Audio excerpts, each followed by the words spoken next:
आज साल 2025 के पहले दिन एक और महादानी ने डॉक्टर हरि सिंह गौर की तरह काम किया है। सागर की राजकुमार जैन करैया वालों ने नगर निगम की सीमा में बेशकीमती 38 एकड़ जमीन दान कर दी है, जहां शिक्षा तीर्थ बनाया जाएगा और किसानों के जैविक बीज संरक्षण के लिए बीज संरक्षण केंद्र बनाया जाएगा।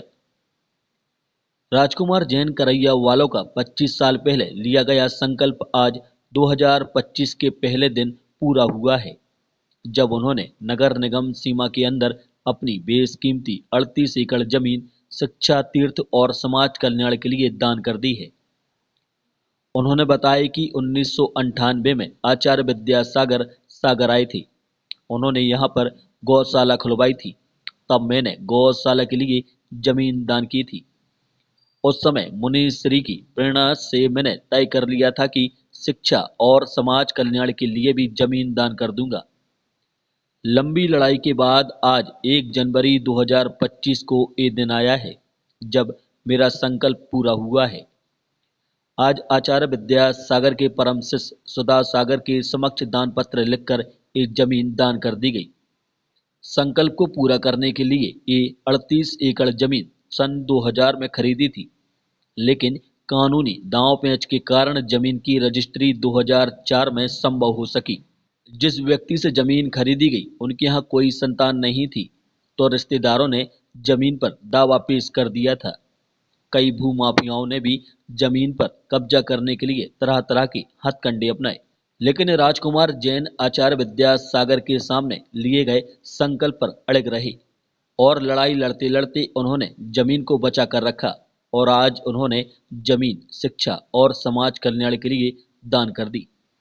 जब 1998 में जब आचार्य विद्यासागर के सानिध्य में गौशाला को हमने जमीन दी थी, ठीक उसी के बाद मतलब ये विचार आया था कि बड़े क्षेत्र में मतलब कोई काम किया जाए और उनकी प्रेरणा लेके मतलब जमीन हमको उन्हीं की प्रेरणा से प्राप्त हुई सन 2000 में 38 एकड़। और उस समय इसमें कोई केस चल रहा था, तो जमीन की रजिस्ट्री पर रजिस्ट्रार के यहाँ रोक लगी थी। 2004 में इसकी रजिस्ट्री हुई और मेरे पर और भी कई लड़ाइयाँ इस जमीन में बहुत हुई। बहुत कोर्ट के रेवेन्यू बोर्ड तक गए, अब कहीं सब समस्याओं से निपटे हैं। बड़ी लोगों ने इस ज़मीन पर अपने अपने हक जमा दिए थे, क्योंकि ये ज़मीन जो है ये निर्वंशी की थी। उसके सालों को वसीयत से मिली, उसके रिश्तेदार कई लोगों ने अपना दावा ठोका। सब ये सर्वजन हिता और सर्वजन सुखाय का उद्देश्य लेके मतलब जमीन दान दी गई है। अब इसमें सोशल एक्टिविटीज के लिए भी जो जनता के लिए रोजमर्रा में काम आती है, मतलब जिस चीज़ की परेशानी है सोशल में, महाराज जी बता रहे थे कि लोगों को अपने अपने सामाजिक कार्य करने के लिए जगह नहीं है, प्राकृतिक जगह जैसे स्कूल का तो है, शिक्षा के क्षेत्र में तो मुख्य विषय है ही। उनके पुत्र नीलेश जैन कहते हैं कि हमारे पिता द्वारा शिक्षा के लिए जमीन दान की गई है। उनके फैसले से हमारा सर गर्व से ऊंचा हो गया है। हमारे पिताजी द्वारा जो आज ये समाज को जमीन दान की गई है, इससे हम पूरे परिवारजनों का सर गर्व से ऊंचा उठ गया है। आगे भी इस तरह के कोई कार्यक्रम यदि होंगे समाज में और हम सबसे जो बन पड़ेगा वो आगे भी करेंगे। इस जमीन को लेके शुरू में काफ़ी कठिनाइयाँ आई, कानूनी पेचीदगियाँ रहीं, लेकिन ईश्वर का और परम पूज्य आचार्य श्री का ऐसा आशीर्वाद रहा कि सारी समस्याएं, सारी बाधाएं अपने आप दूर होती गई। उसमें प्रयास जरूर हमारे पिताजी ने किया है, लेकिन आशीर्वाद इसमें परम पूज्य गुरुवर विद्यासागर महाराज जी का महसूस कर रहे हैं कि हमारे ऐसे पिता है। पुत्र नितिन जैन कहते हैं कि आचार्य गुरुवर विद्यासागर महाराज के परम शिष्य मुनि सुधा सागर द्वारा एक कार्यक्रम हो रहा है। इस कार्यक्रम में पुणजक की भूमिका मेरे पिता राजकुमार करैया वालों की है, जिन्होंने शिक्षा के क्षेत्र में दान देकर बुंदेलखंड के उच्च शिक्षा से वंचित बच्चों को ध्यान रखते हुए मेरे पिता ने 25 साल पहले तय कर लिया था कि ये जगह हमें शिक्षा के लिए दान में देना है। जैसा कि आप देख रहे हैं आज यहाँ पर भूमि पूजन शिलान्यास का कार्यक्रम है।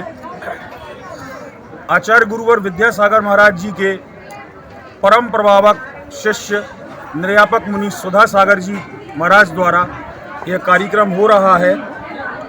इस कार्यक्रम में पुण्यार्जक की भूमिका मेरे पिता श्री राजकुमार जी करैया वालों ने यहाँ पर 38 एकड़ भूमि शिक्षा के क्षेत्र में दान देकर बुंदेलखंड के जो हमारे छात्र हैं जो उच्च शिक्षा से वंचित रह जाते हैं, उस परिकल्पना को लेके मेरे पिता द्वारा 25 साल पूर्व ही तय कर लिया था कि यह जगह हमें शिक्षा के क्षेत्र में देना है। इसी कार्य हेतु उन्होंने 1998-99 में यह जगह खरीदी थी और निरंतर वो इस जगह को डेवलप करने में लगे हुए थे।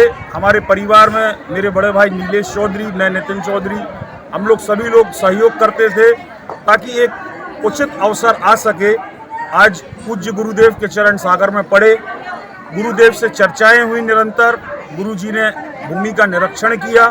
तत्पश्चात गुरुजी की अनुमति के बाद आज 1 तारीख को 1 जनवरी जो कि हमारे नए साल का प्रथम दिन होता है, इस दिन गुरुजी ने तय किया कि हम लोग यहाँ पर समाज का और शहर के गणमान्य नागरिकों का वात्सल्य भोज करते हुए यहाँ पर भूमि पूजन